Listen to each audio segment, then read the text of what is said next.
ሁለት ጓደኛማቾች ዱባይ ሄዱ አሉ። የአላህ ነገር ሁለቱም ቋጣሪ ናቸው። ግን ጓደኛማች ተብለዋል። ዱባይ ሄዱ አሉ። መኝታ ሄዶ ሲጠይቁ 170 ብር አሏቸው መሰለኝ በድርሃም። ሰው ደግሞ ብዙን ጊዜ የሚያባዛው በኢትዮጵያ ነው የሚደምረው። ቶሎ ወደ ኢትዮጵያ ነው የሚመጣው አይደል? ወይ በኢትዮጵያ ሲያስበው አንድ ቀን ማደር 4000 ብር ይመጣበትና ያንቀጠቅጠዋል። ሁለቱም ቋጣሪ ስለሆኑ መስጊድ ሄዱና እንግሊዘኛ አይችሉም ወይ አረብኛ አይችሉም። ዘበኛውን ሄዶ እዚህ ጋር ማደር ይቻላል እንዲያሉ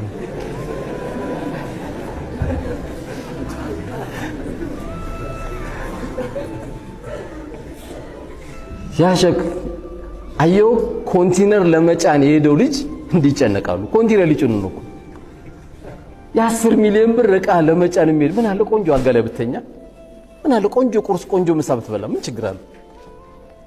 እንደውም የጠየቀውን ዘበኛ የሻይ ሰጣው ዱዓ አርግልኝ ብለም ትወጣ አልነበረም ሆነ ያለበት።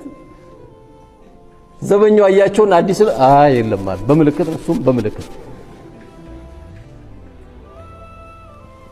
ቋጣሪ ሆነ ጥሩ ያልሆነ ጓደኛ ገንዘብን ስታወጣ ራሱ ምን ይላል መሰለ? ኧረ እባክህ አንተ ልጆች እንዲ ቀስ ብለን እኮ ማውጣት ያለብህ። አላህ ለዚህ ነው የስስታም ሁሉ ስስታም ብሎ የተናገረው ማን ነው? ወያእሙሩነ الناس بالبخل ሰዎችን በስስት የሚያዛለ መሰሰቱ ሳያንሰው ላንተ የስስት ኡስታዝ ሆነሃል። አንተ ጋር ቋጣሪነት ያስተምራል። ይመጣና ፈቅር ብቻ ነው የሚያቀርበው፣ በቃ ጭንቀት ነው የሚያስተምረው።